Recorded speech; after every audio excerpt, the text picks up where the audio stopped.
Hello, everybody. Welcome to the Reading League Montana Teacher Tuesday Series. We are welcoming our friend and colleague, a second grade teacher at Emily Dickinson in Bozeman, Montana, Katy McKinney. And she's going to talk to us about something very near and dear to most of our hearts, is how to teach the most at-risk students in the core instructional block and in the Walk to Read model. So, Katy, I could sing your praises for a long time because you're one of my favorite humans in the classroom, and you're an exceptional teacher. What I love most about you also is that you're a mother of three. You balance this entire experience, and thank you for being on the Reading League board, and thank you for sharing your wisdom as a teacher. Teachers talking to teachers is the most important thing we can do. So I'm going to let you take it away. And if any of you that are on, I'm going to turn my camera off too, just so we have Katy hanging out and telling us all the good news she has. And then we'll pop back on with our cameras after Katy's done. Okay, here you go, Katy. All right. Hello, everyone. Thank you, Dr. Nell, so much for that introduction. As she said, my name is Katy McKinney. I teach second grade in Bozeman here at Emily Dickinson.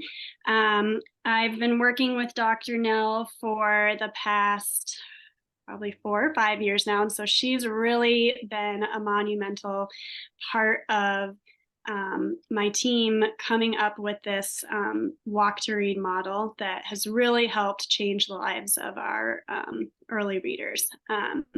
So I've just been super passionate about all things science of reading. I absolutely love teaching early literacy. And so I've just kind of immersed myself in as much knowledge around the science of reading as possible.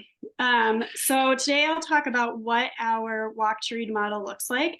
And this has just been tweaked over the years, working with Dr. Nell, working with our teams, and it's what works really well for us. I think there's a lot of different ways to do it. So please jump in and ask questions in the chat box as I go. It's a lot and it takes a lot of work. So please ask questions as you need to. And then there'll be time for questions at the end and a dialogue as well. Oops. There we go. So today I'm going to first start by talking about what is a walk to read model, why we choose to use it at Emily Dickinson, and then how we use that data to drive our walk to read model, and then the implementation, how the planning works and what we're actually doing during those walk to read blocks. So the breakdown of our walk to read model, and I'm going to preface this with, this is our ideal breakdown, and it's not exactly how we're doing it, but it's how we would most like to do it, and I'll kind of go into that a little bit more. But we are doing about 120 minutes this year for our literacy block, which I know is a lot and isn't necessarily always the amount of time that we're able to give to literacy, but with the group of kids we have this year, it's absolutely necessary. So other things have to kind of be moved around in order to make that happen, but we've got a lot of kids who are still working on getting up to grade level skills. So we really need that time for those students. So our first 30-minute block is our core instruction. So this is done in our homerooms with a mixture of kids. And this is where our students are receiving really language-rich, comprehension and vocabulary-focused instruction. This is done as more of a read aloud, and then fostering those discussions with kids, building that knowledge, working on vocabulary, and really talking discourse with the students. Because some of our kids during this time don't have access to being able to read the text, that's why we do it as an oral reading. And then when we break out into our walk to read groups, then the students who can access those texts will dive deeper into them. So then we go into our 60-minute block of walk to read. And this is where the kids are broken up and go into different classrooms that are grouped by their targeted skill. And I'll go into how we figure out what their targeted skill is in a little bit. But these classrooms vary in sizes. With our students with the most intense needs, those classrooms are going to be much smaller than our kids working at grade level and our extension groups. After that chunk of time, then they come back to their homerooms and they receive their writing instruction in homeroom with a mixture of kids. And this is just because the walk to block just started to feel really long. So we just wanted to bring it back, but I think that could totally be done in the walk to block as well.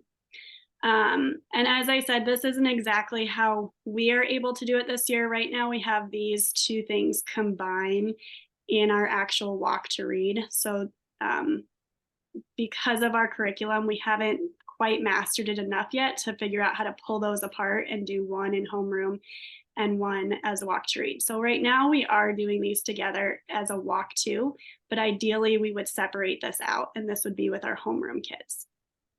And then this year we're really lucky to have the ability to do a triple dip for our two most urgent groups, not our SPED groups. So these are the kids who, because of our discrepancy model, we can't qualify under SPED. And so these are the next tier of kids. So they get a triple dip with our intervention teachers. That's the same teacher who they go to for the walk to read block. They get an additional 30 minutes in the same skill that they were practicing in this walk to read block here. They get a second dip, which is really a triple dip with the timing that's happening here, where they receive additional intensive intervention. And that happens during the second half of our writing block. So they're still getting access to that writing and still getting some practice with writing, but then getting back to another dip of that intense intervention. So why did we choose to use the walk to model? It really gives a greater number of students access to intervention instruction. I'm going to jump here real quick. This is our data from the beginning of the year, which doesn't look terrible, but we want this red to be 5% or less. And so we've got 23 students who are well below and 10 students who are below. And so that 33 kids can't be divided up into true intervention groups if we only have 2 intervention teachers. So the walk to model allows us to pull all of our resources, to pull all of our teachers, and to have more groups that can target those children who have a need for more intensive practice, who need more time with targeted skills. It also makes sure that we're providing equitable tier 1 reading instruction for all students. Because we're mixing kids up and kids are moving across classrooms, we have to work really closely together as a team to make sure that all students are getting that same core instruction, so that when a kid goes back from one class to another, we all know that they know the same vocabulary words. We all know that they are using the same sound wall language. We know that they're all getting that same fluency practice and having that same language across classrooms. So it really makes sure that every child is getting that explicit systematic instruction and that it's equitable across classrooms. Using this model also really has reduced teacher workload for us. Historically, when we have all of our kids in the same, we have our homeroom class and all kids are working on 5 different foundational skills. I have to make 5 different lesson plans for small groups, and I'm really only getting 20 minutes to meet with maybe 3 of those 5 groups a day. And so I don't have the time to really hone in on what high quality instruction looks like for each group because it's just too much. So instead, if I have a group of kids who are all working on the same skill level, I can really become an expert in that and make sure that I am providing real high quality lessons for those students. So again, this is our beginning of the year data. And so how we create our walk to read groups is a very long and tedious process, but it's important and it really pays off as the year goes on. So it takes a lot of work up front, but in the long run, again, it really pays off. So this is the how of how we create our groups. So we start with our universal screening, and our district uses Acadians. So all second grade students do a nonsense word fluency assessment and an oral reading assessment at the beginning of the year. And that kind of, we call that taking the temperature, seeing who potentially has something going on that we need to dig deeper into. From there, those kiddos that are showing that something might be going on, then we dig deeper and do our diagnostic assessments. And that's an area where we're really trying to shore up and make sure we're using efficient assessments and not over assessing and not killing ourselves with. So we're still kind of working on that process. But right now, the diagnostic assessments we use are the PASS to kind of look at phonemic awareness, Readster's early reading survey, the really great reading decoding surveys. And then we use, additionally, that's not on here, some SPIRE placement tests. From there, we can figure out what skills we need to be teaching in our walk to read groups. And then throughout the year, we are progress monitoring every 2 weeks for our students who are below grade level. There are curriculum specific weekly quick assessments that we have, and then bi-weekly fluency that goes with some of our curriculums as well. So I'll kind of break down that process a little bit more. This is how we compile our data to kind of start making our groups. So these would be where the student names are. I just have those blocked out. But this is our nonsense word fluency, and then this is our oral reading fluency. And so we just sorted those from lowest to highest. Again, same over here by words correct. And then put them next to each other so we could really make sure to cross-check that there's not any inconsistencies with the data. So we first want to weed out who are the students who are first falling out at nonsense word fluency. So our children who have 0 whole words read, 3 whole words read, they're going to be our most intensive kids. But we want to then cross-check that with our fluency and make sure that there's no inconsistencies. So for example, we might have a child who, if we were just looking at fluency, their fluency looks a little bit better. But if we come back here and look at their nonsense words read, there's some major red flags there. So that's why we kind of compare the two, just to make sure we're not missing anyone. Another example of that is down here, we have this kiddo who was reading what looked like she was very fluent, but her accuracy was a little more concerning. So this just made sure that we're not just throwing kids in a number order based on, reds and yellows, but that we're cross-checking and making sure that there's nothing we're missing. A lot of times, some of our readers who look like they're fluent are just, compensating and don't actually have their decoding skills. So that's where this cross-checking comes in. So then we kind of put them into groups of, our first 6 most intensive, our next 6 most intensive, our next 6 most intensive, until we got to our kids who were more at grade level skills. And so once we did that, we had, about 24 students plus our 5 SPED kiddos who were going to need some pretty intensive interventions. And so we put those kids, thing here.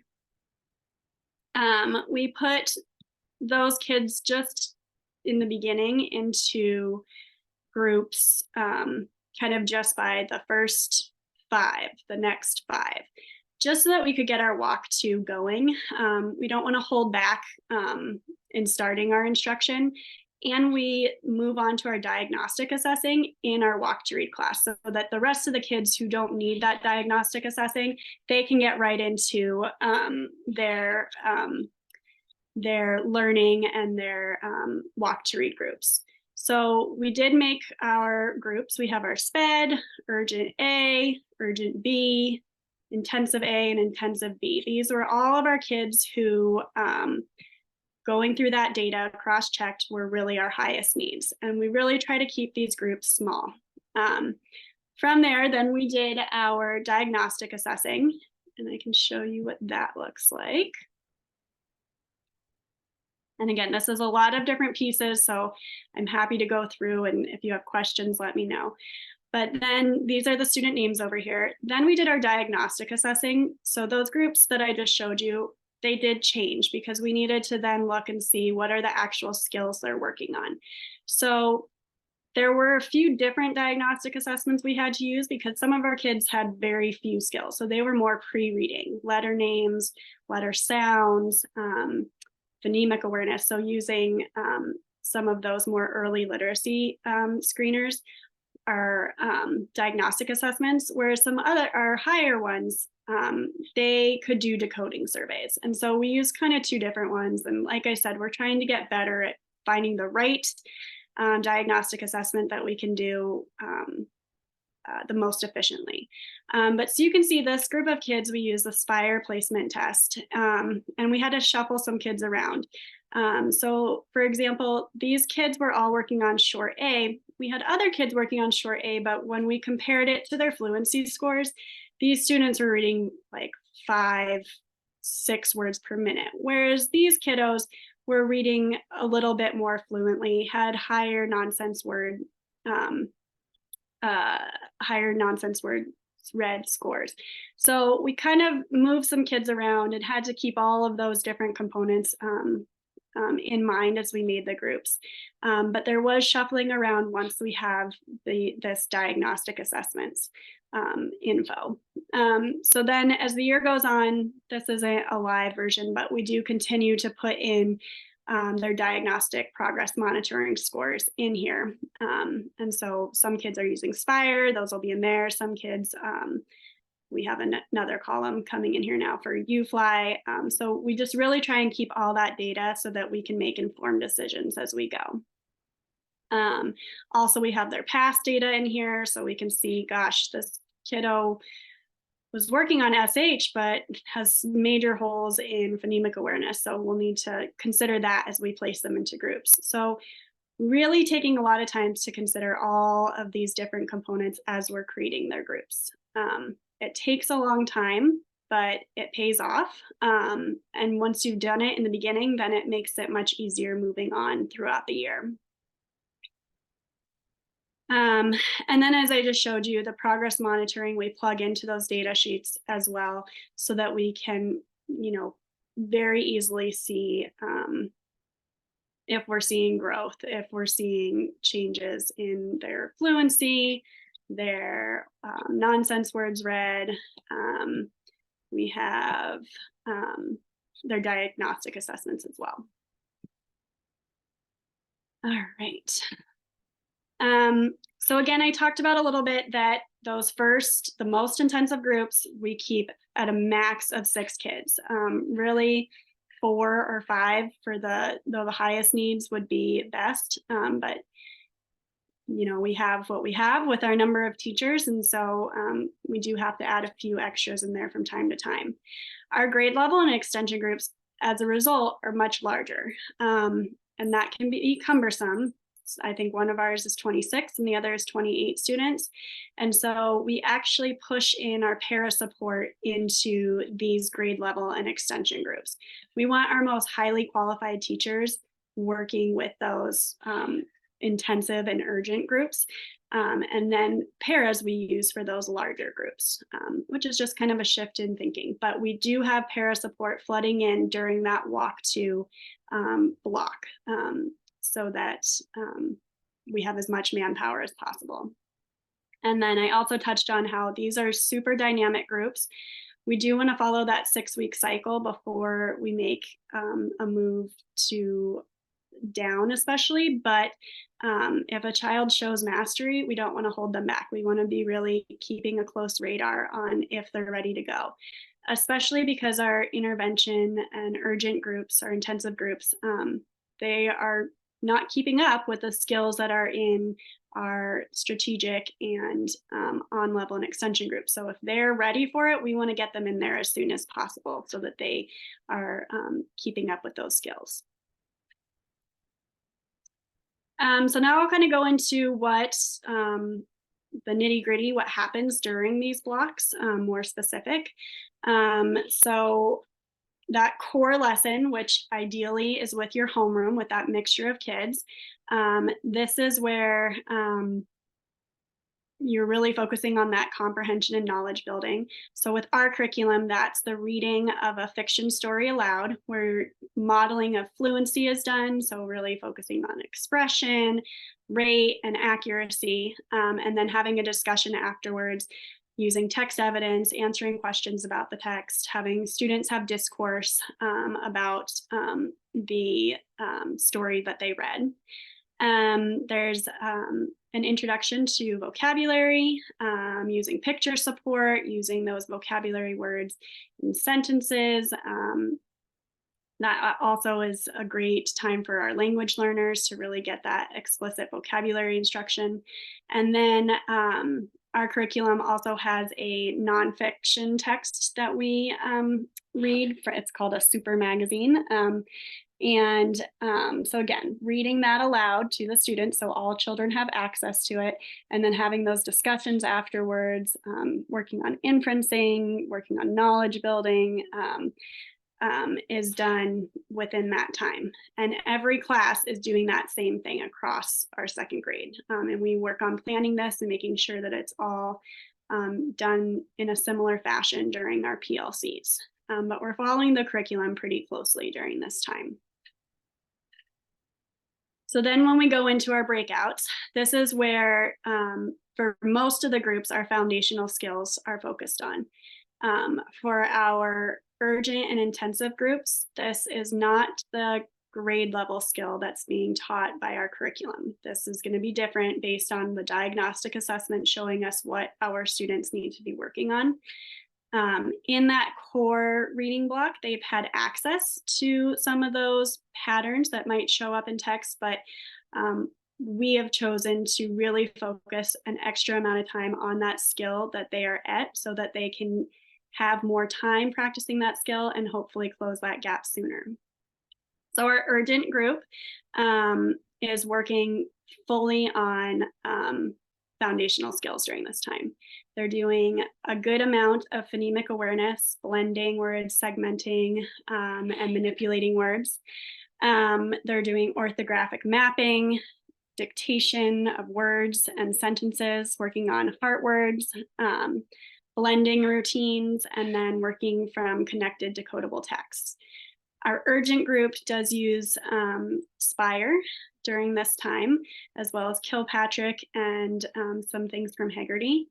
And again, this is our reading intervention teacher is leading this group. So she's got a lot of background teacher knowledge, so she can pull other things in during this time that she knows that these kiddos really need. And right now this group is at 6 kids. Our intensive, so we have 2 urgent groups with 6 kids each, and those are our 2 reading interventionists who are teaching those groups. Then we go out to our intensive students. And our first intensive group is still working on skills that are not quite at grade level. They're just moving at a little bit faster of a pace. So we use a curriculum that goes a little bit faster. We're using UFLI, but it's those same components: phonemic awareness, orthographic mapping, dictation, heart words, blending routines, decodable texts. There's some handwriting practice as well, as we know that's important. But again, we have our highly qualified teachers doing this part so that there's things that they know they can add in, because no curriculum is ever going to meet the needs of every single child. So we really want teachers who know how to, pull extra things in when needed. Following the curriculum with fidelity is important, but there's also always things we can do to just boost that and really make sure students are getting as much intensive instruction as possible.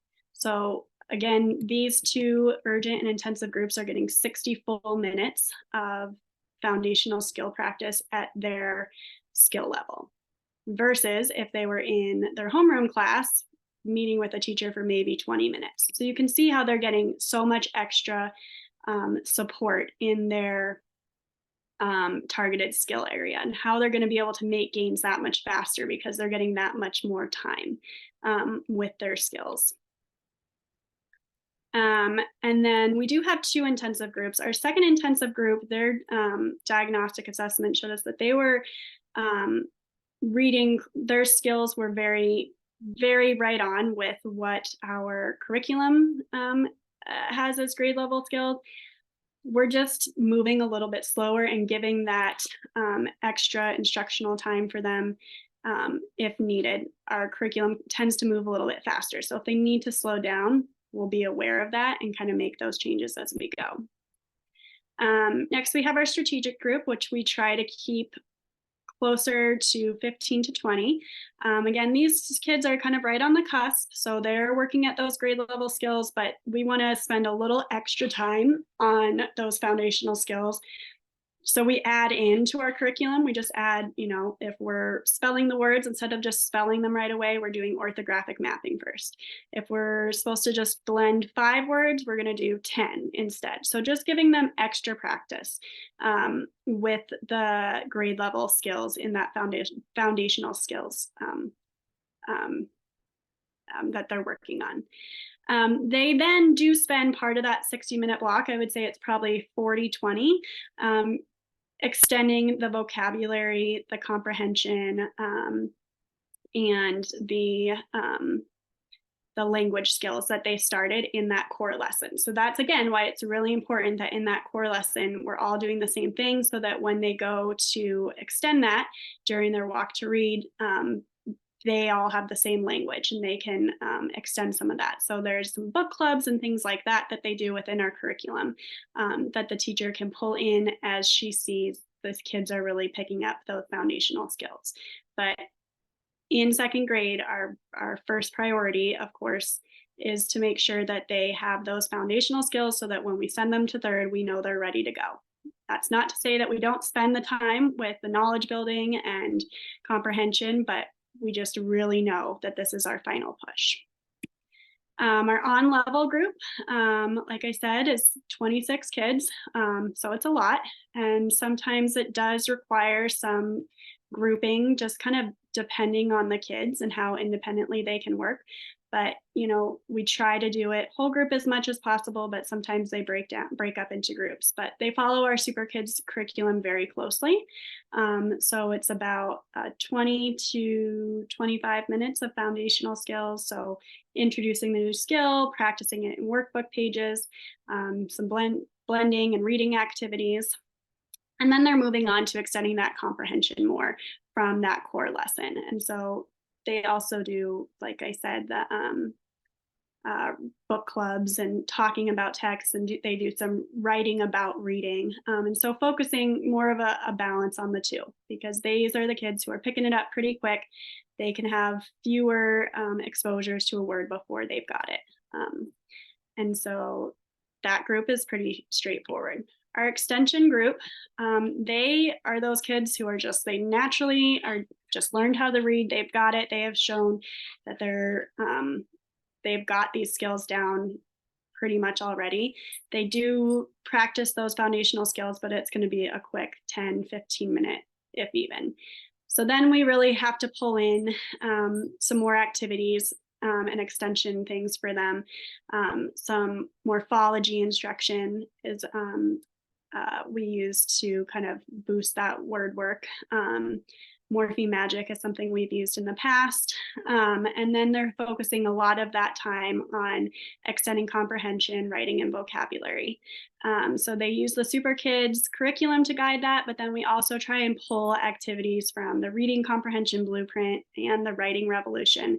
Those two resources have a lot of great nuggets about how you can look for reference when you're reading, how you can use kernels to extend sentences about what you're reading, using conjunctions to change the meaning of your responses to text.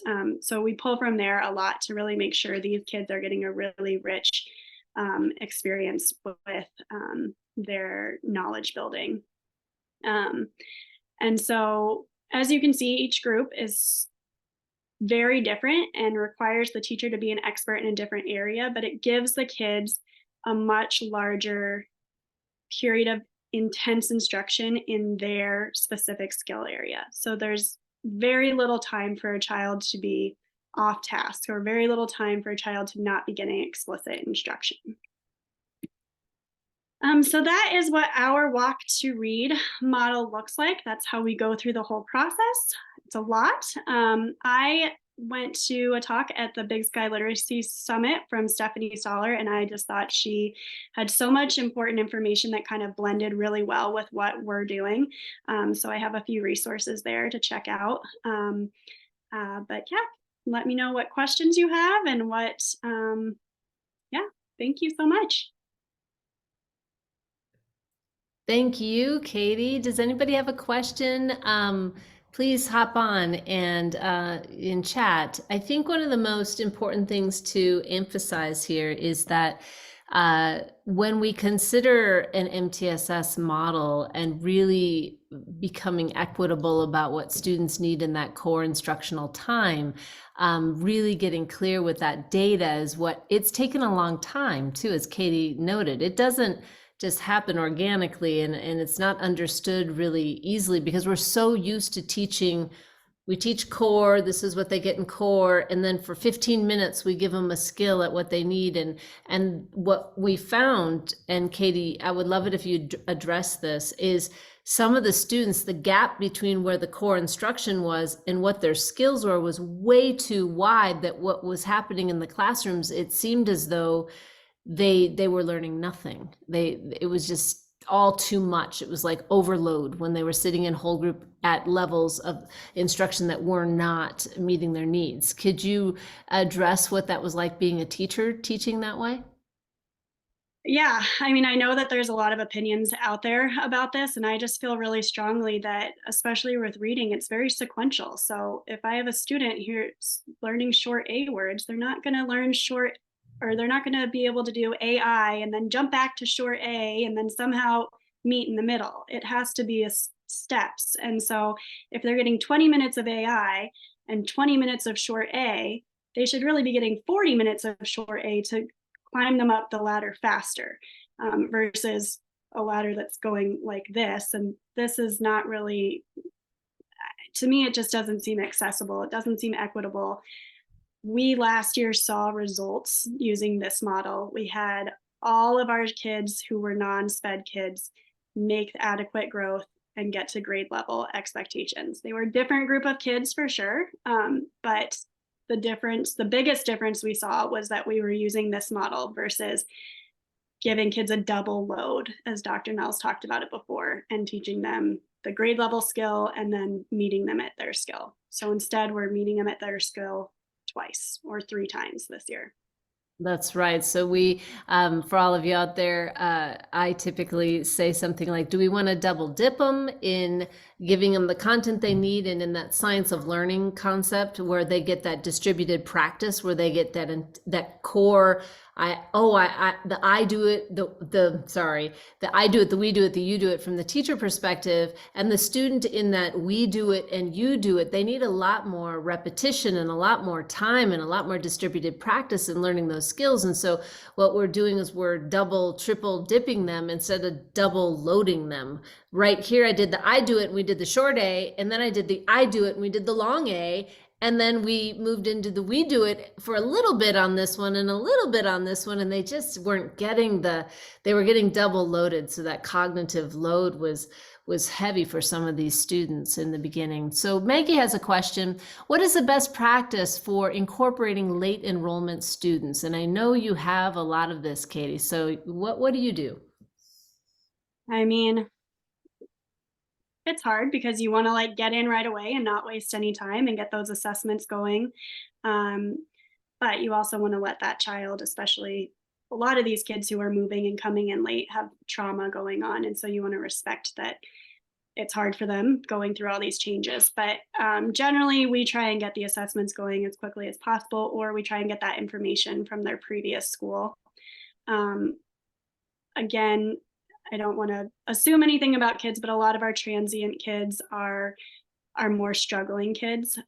So the sooner we can get those diagnostic assessments going, the better for them. So we can get them into groups and get them getting that intervention that they need. I don't know if that answers your question. I think I really appreciate your thoughtfulness there, Katie, because I know that you're basically saying we're really urgent about it. We want them to transition and feel loved and feel accepted and feel welcome in our environment, but we also want to help them learn as much as they can, as fast as they can, and get them into the group that is most supportive of their needs. And I think in this model, what I've found historically in many school systems is that this model allows you to find the just right spot for that student in their foundational skills. They get to be with their homeroom in their language development and richer social emotional per se experience with peers consistent, and they also get to have a consistent group of students and peers that they're working with at skills that they are mutually working on, and there's some level of reciprocity and feeling like I fit in, and it feels good. And I've seen students feel so alive because they're not feeling like they just can't keep up with the class. And so I think there's a lot of equitableness in that, and I see that a lot in the schools. So thanks for addressing that, Katie.